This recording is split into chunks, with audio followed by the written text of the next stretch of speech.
بسم اللہ الرحمن الرحیم۔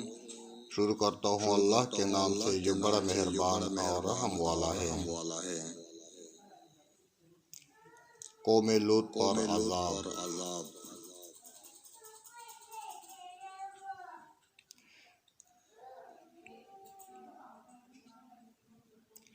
دنیا میں سب سے پہلے بدفعلی شیطان نے کروائی۔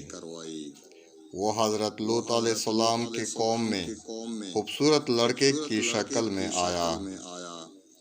ان لوگوں کو اپنی جانب مائل کیا کہ گندا کام کروانے میں کامیاب ہو گیا۔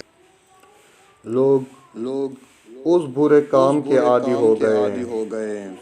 حضرت لوط علیہ السلام نے ان لوگوں کو اس برے کام سے منع کرتے ہوئے جو فرمایا وہ قرآن کریم میں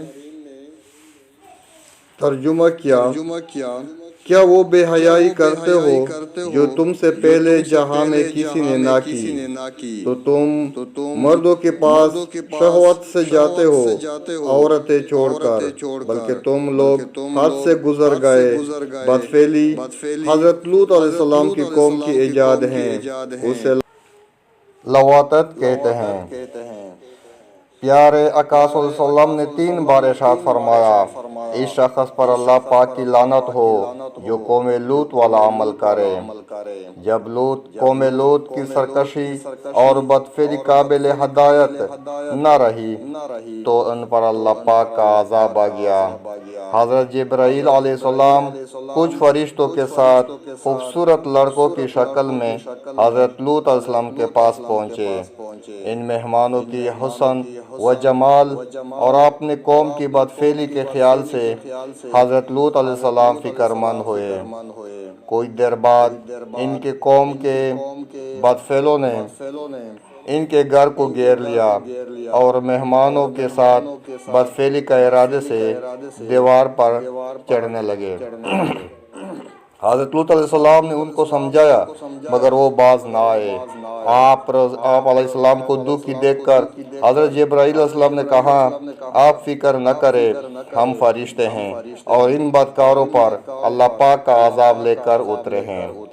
آپ اپنے اہل و عیال اور مومنین کو ساتھ لے کر صبح ہونے سے پہلے اس بستی سے نکل جائیے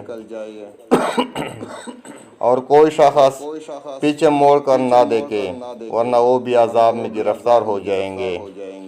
چنانچہ حضرت لوط علیہ السلام نے ایسا ہی کیا۔ پھر حضرت جبرائیل علیہ السلام نے اس شہر کی 5 بستیوں کو اپنے پروں پر اٹھا کر آسمان کی طرف بلند ہوئے اور ان بستیوں کو زمین پر الٹ دیا۔ پھر ان پر پتھروں کا مینہ برسا اور ان کی لاشوں کی پرچخیں اڑ گئے۔ جب یہ شہر الٹ پلٹ ہو رہا تھا، حضرت لوط علیہ السلام کی ایک بیوی وائلہ جو منافقتی قوم کے بدکاروں سے محبت رکھتی تھی، اس نے پیچھے موڑ کر دیکھا اور کہا، ہائے رے میری قوم! اس پر اللہ پاک کی عذاب کا پتھر گرا اور وہ بھی ہلاک ہو گئی۔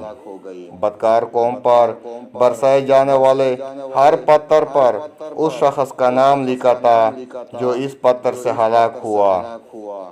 اللہ ہمیں ایسے عذاب سے بچائے جو ہم سے پہلے قوموں پر نازل ہوئی۔